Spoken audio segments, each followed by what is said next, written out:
Right, Kimberly, welcome. Hi, thank you. Good to see you here today. Yeah, it's great to be here. I'm very happy to have you here as well. So we're honoring you with the Student of the Month for a variety of reasons. So one, I'm glad to see you happy.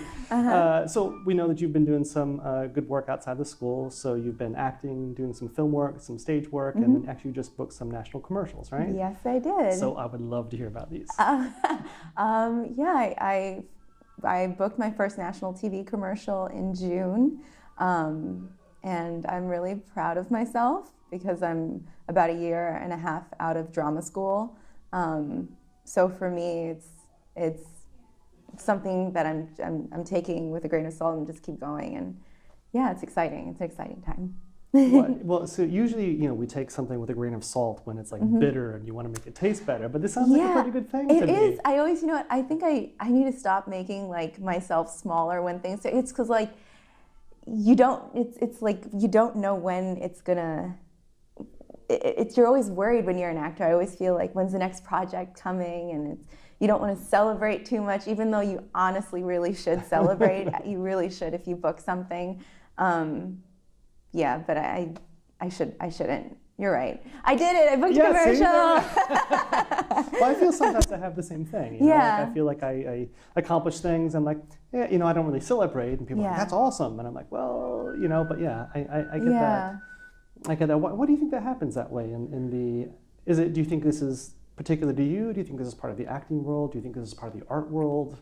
When I talk to my group of friends, and artists, whether they're curators or musicians, I think it's the same thing. It's always that ongoing feeling inside, that thing that you just keep getting. It's like when we got to keep working, got to keep going. If you're not working on something, at some point, as bad as it sounds, you just sort of feel like you're not doing anything, even though you are doing things. So it's just my way of trying to keep myself motivated, and which I always try to be, but it's always a struggle. Artists are always struggling. We're always second guessing ourselves. Let me pitch a theory. I think that sometimes with things like the arts, for example, whether it's acting or music, even painting, the creator spends so much time practicing, rehearsing, or painting or sculpting, and that's like the majority of one's life is actually producing the art. And then it goes on stage for 30 minutes or goes on stage for an hour. And in your case, the commercial was how long?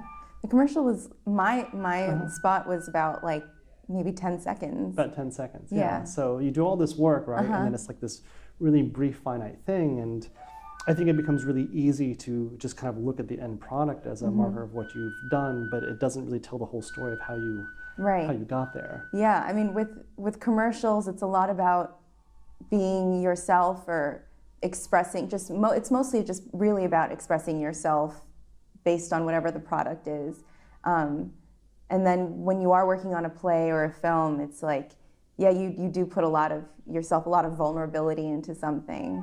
And it's very scary, and I think that's why I'm so hard on myself, and sometimes self-deprecating, which we shouldn't be.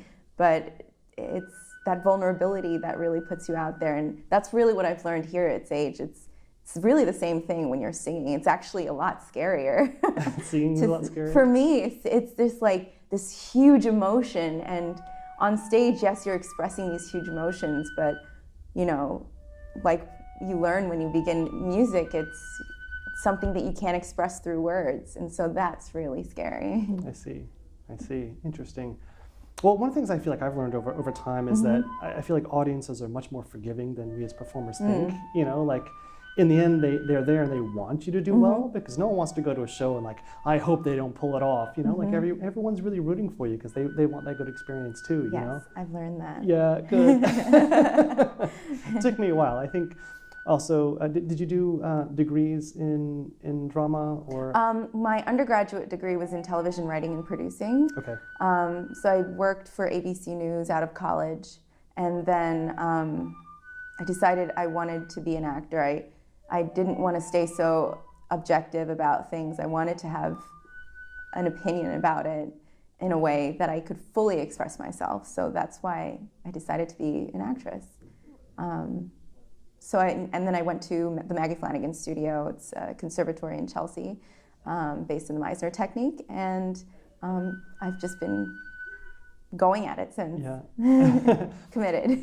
The reason I ask is because I found that we're not a conservatory here. Mm-hmm. We try to prepare people the best we can, but I found that when I was in music school, both bachelor's and master's, and I think that most of my peers' experience would be the same, is that it's like this super critical experience, and everyone's like criticizing your technique, and it wasn't a very, for me, supportive environment, in which to learn or to increase my ability to do the music thing.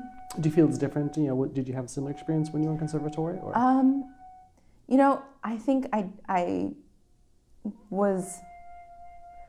perhaps took the criticism in a different way. I can understand how some people would feel that way, people that I've been in class with. But for me, the criticism, I was very, my motivation was just to be like, I want this more than anything I want in life. And I'm willing to hear what people have to say. And going back to what we said about the grain of salt, taking that as a grain of salt and just... I think that's a better place to yes, take absolutely, it. Yes, yes. And just letting that help to nurture me and help to grow. I mean, a lot of times it was really, really hard for me. It was difficult. It felt like ripping a Band-Aid every single class a lot of times. But that's just something you have to go through for development. Like in life, you have to go through the pain to grow. So it was incredibly difficult, but you learn from it and more character.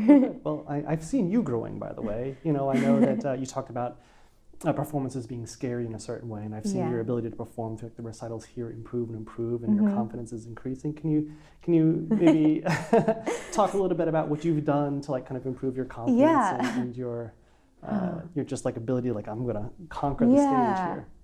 Well, my first recital was so scary. It was so scary. I feel like I didn't fail, but it was definitely funny. I feel like I definitely flopped in a lot of ways.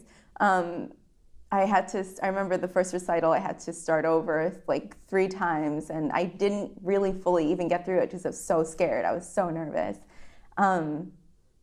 And even though I had practiced and felt like I was on point in rehearsal, and I realized I just really needed to take it easy and to really just focus my energy and everything that I was doing on the words and on the story, as you would in a play, as you would in a monologue, and to just really say what you mean. And give it your best in that moment, because people will see your humanity, and that's what creates the performance. So I've been working on just trying to be easier about it, and just practicing in front of friends and family at home, which I find really difficult sometimes. But yeah, just putting yourself out there inch by inch, doing karaoke with friends or something. Yeah, not being so scared. Yeah, good. It's all an illusion, right? Fear is an illusion.